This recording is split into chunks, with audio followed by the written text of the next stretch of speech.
konser itu kerjasama JK dengan CNN Indonesia. Sebenarnya acara yang mirip ya, nggak sama mirip. Artis JK itu udah terakhir itu tahun 1988.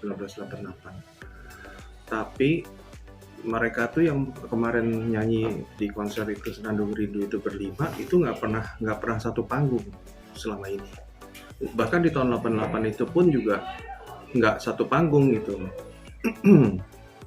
Nggak satu panggung, mereka kan mencar-mencar ya, itu show kan Pulau Jawa kan. Jadi sebagian ada yang di Jawa Barat, sebagian di Jawa Tengah, sebagian Jawa Timur. Tapi acara yang di Senandung Rindu itu memang baru kali ini 5 artis JK itu satu panggung, beneran satu panggung. Bahkan mereka kita bikinin satu lagu yang mereka nyanyi berlima. Satu lagu tuh mereka nyanyi berlima gantian gitu. Nah, kalau boleh tahu artis siapa aja yang ikut andil dalam konser ini, Pak?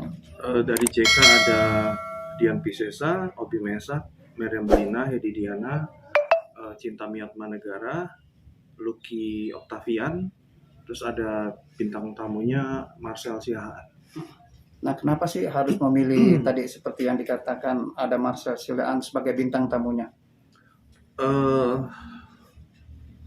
Feeling aja sih sebenarnya, karena kita, maksudnya saya dan tim pernah berpikir kalau misalnya Marcel nyanyi lagu JK bagus kali ya gitu. Yang kedua, ya karena saya kenal sama Marcel, saya kenal teman lama sih, teman lama dari tahun 2000 saya berteman sama Marcel, jadi kenal ya. Sama artis lain juga kenal sih, cuman kalau Marcel lumayan deket lah saya. Jadi waktu itu persiapan acara ini kan nggak berbulan-bulan, cuman kurang dari 1 bulan. Jadi otomatis kita nyari artis yang cepat bisa, siapa sih yang cepat gitu loh. Dan kebetulan kita ngobrol sama CNN, kalau Marcel gimana? Mereka juga ya udah Marcel aja nggak apa-apa gitu. Nah, konsep konsernya ini seperti apa sih, Pak? Bisa dijelaskan? Konsepnya gala dinner, intimate concert. Jadi kita menjamu undangan itu benar-benar dimanjakan dengan sajian musiknya, dengan multimedianya, dengan ada makan juga. Jadi bukan konser yang model festival yang cuma duduk gitu, tapi ada makannya sih. Lebih elegan lah, lebih apa ya? Kalau komentarnya yang ada di sosial media yang nonton katanya lebih berkelas gitu. Cuman kita mikirnya hanya mereka udah bayar harga segitu tiket, kok kita nggak sediain makan, kan kayaknya gimana gitu. Nah, ini untuk awal dari istilahnya konser ini merupakan awal kebangkitan JK Record atau gimana, Pak? Bisa dijelaskan? Mungkin juga karena selama ini kan konser lagu-lagu lama cuman gitu-gitu aja ya. Belum pernah ada yang digarap sampai kayak begini. Maksudnya bukannya saya bilang yang ini konser paling bagus, enggak sih. Cuman kita benar mikirin detailnya gitu.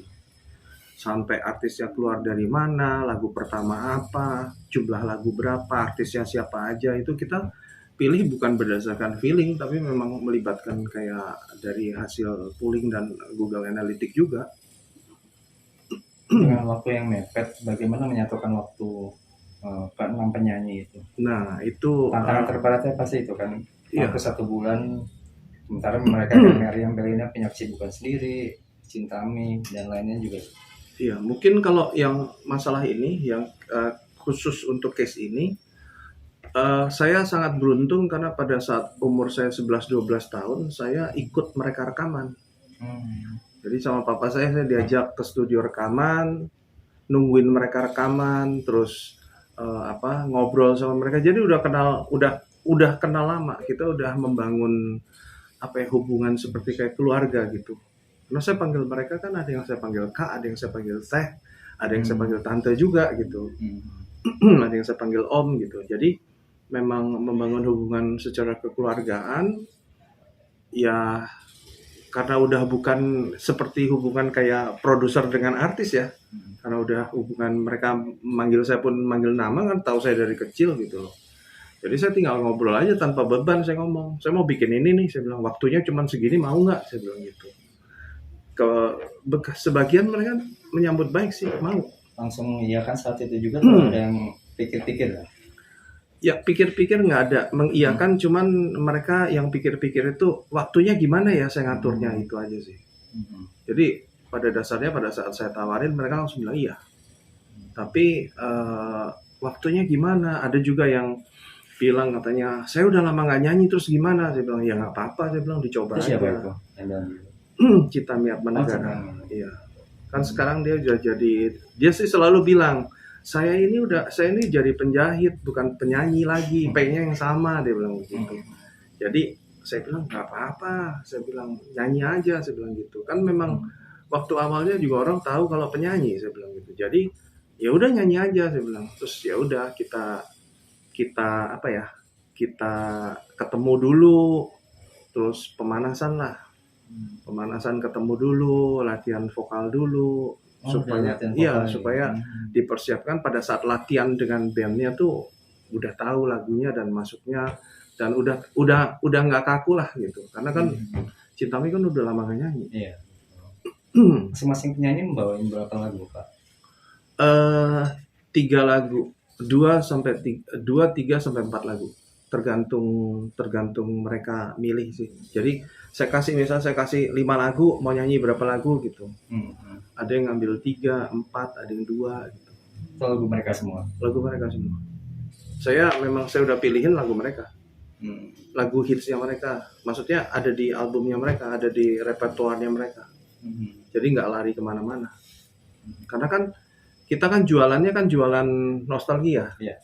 Jadi supaya orang dengar kalau lagu ini dinyanyiin penyanyi aslinya di depan matanya si penggemar ini, waktu itu kan dia akan ingat kalau itu, wah ini waktu saya zaman masih SMP kah, masih SMA gitu. Jadi memang itu yang saya jual. Dengan konsep Gala Dinnersa yang seperti tadi disebutkan harusnya berkelas ya, tapi mungkin kayak konser-konser lain nggak sih Pak, suasana di sana ada yang bersorak, ada yang mungkin maju-maju, foto selfie. Iya, kita sama tim CNN waktu itu kan berharapnya kalau tiketnya dijual tinggi ya, 1-1,5 ya, 1 juta yang reguler, 1,5 juta yang VVIP, dengan harapan nggak mungkin merangsak maju ke depan gitu loh. Ternyata pada saat setelah lagu pertama itu ada opening act dari Lucky Octavian. Setelah itu penampilan pertamanya memang saya minta Tante Dian Pisces saya yang buka dulu, pakai lagu Tak Ingin Sendiri, dan kita bikin surprise dia munculnya dari mana.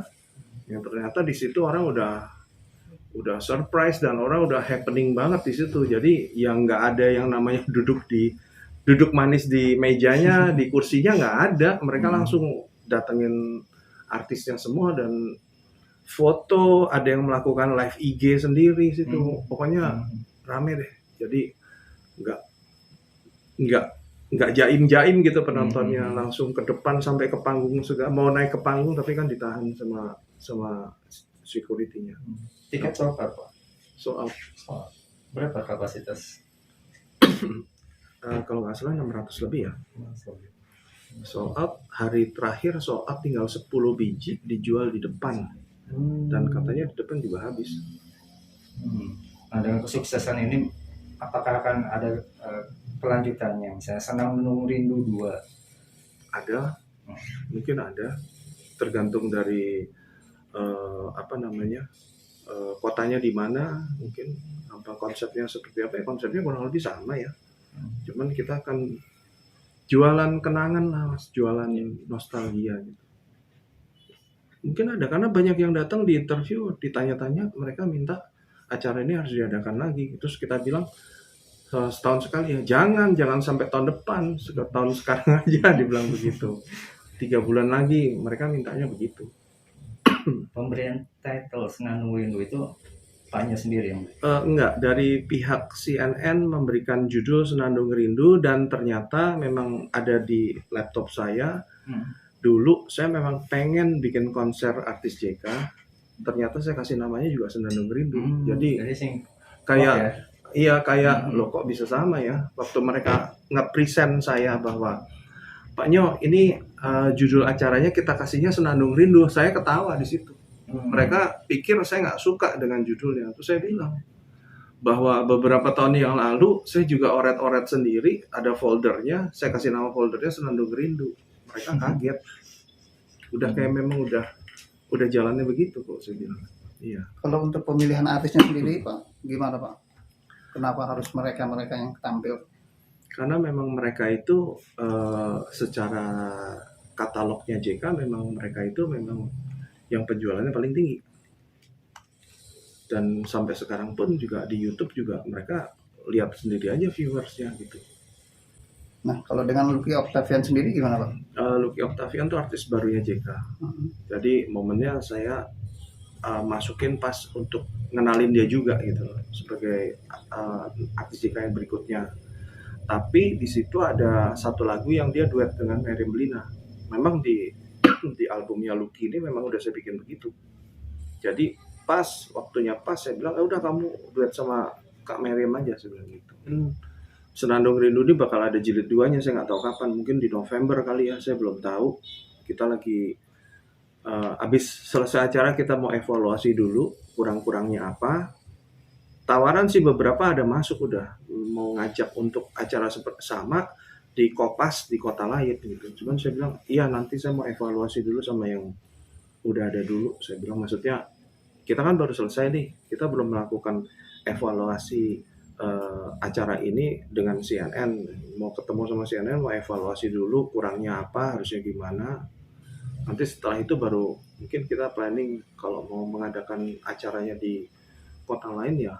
Intinya sih saya mau sih, asal evaluasinya itu pokoknya evaluasi dulu lah supaya kita tahu kekurangan kita apa gitu. Harapannya kira-kira apa Pak dengan kehadiran konser ini Pak? Kebanyakan kan artis-artis lama ini kan mereka juga sebenarnya beberapa artis lama yang di luar JK juga saya ketemu. Mereka kan bingung sekarang mau ngapain, bikin apa gitu. Ya, saya sih berharap dengan adanya konser ini, walaupun tetap domainnya JK, yang lebih main utamanya adalah artis JK, mungkin bisa ngajak artis dari luar JK yang untuk sebagai bintang tamunya, entah itu artis baru atau artis lama juga. Jadi ya bagi-bagi rezeki mungkin sama mereka.